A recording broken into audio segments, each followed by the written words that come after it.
Bonjour, nous voici arrivés au 8e filtre mental. Ce filtre mental est très particulier car très difficile à déceler. Ce filtre mental consiste à s'imposer des obligations. Ce filtre mental, que nous appelons le filtre des fausses obligations, consiste à s'imposer tout simplement des obligations qui n'existent pas. Les fameux « je dois »,« il faut »,« il est important »,« il est urgent », qui procure chez nous un stress certain, ce stress auquel nous pouvons peut-être être accoutumés, comme un drogué est accoutumé à sa drogue, et qui nous semble nécessaire pour avoir le sentiment d'être vivant. Et bien lorsque c'est permanent, pour des choses futiles, lorsque nous nous mettons une pression extraordinaire pour réaliser des choses qui n'ont que peu d'intérêt en termes de bénéfices, alors peut-être que nous souffrons de ce filtre des fausses obligations. Prenons un exemple tout simple. Je dois faire le ménage chez moi. Bien sûr, il y a fort à parier que j'ai beau le répéter plusieurs fois, je ne ferai toujours pas le ménage chez moi. Qu'est-ce que cela produit?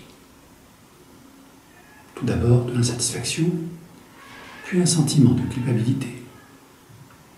Avons-nous quelque chose à rejouer et à revivre au travers de ce filtre des fausses obligations? Y a-t-il un programme inconscient, hérité de notre famille, de notre éducation, qui nous oblige à ressentir encore et encore ce sentiment de culpabilité?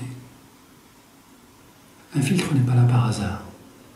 Il a pour vocation à nous éclairer sur quelque chose que nous devons faire évoluer, transformer, peut-être retirer de nos programmes.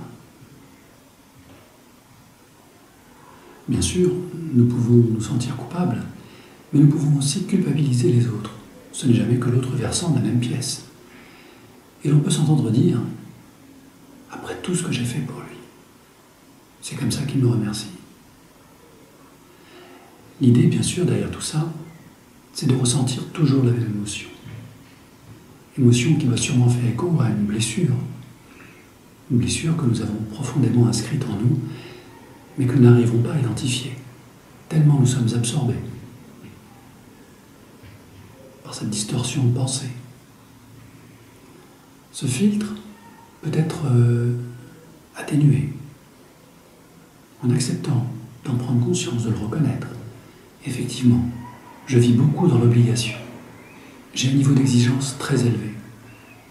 Et comme par hasard, ce niveau d'exigence élevé génère un niveau de frustration très élevé, un stress très élevé et une consommation d'énergie très importante. Alors si je me sens exténué en fin de journée, si je n'ai plus vraiment de sens à ce que je fais, si quoi que je fasse, je me sens frustré, déçu et coupable, alors oui, ce filtre est sûrement très présent.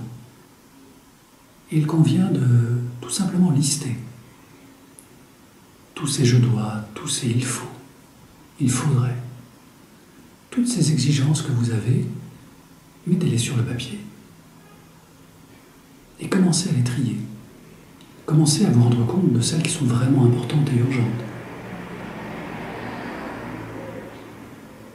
De celles qui n'ont qu'un intérêt limité finalement, que vous pourriez tout à fait abandonner, ou encore sous-traiter.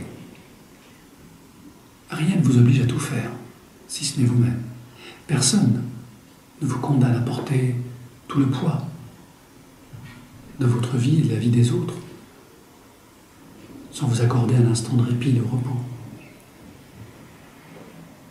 Si vous êtes l'artisan d'une souffrance, sachez aussi que vous en êtes le thérapeute, le guérisseur. Et que si le problème réside en vous, il y a fort à parier que la solution aussi réside en vous.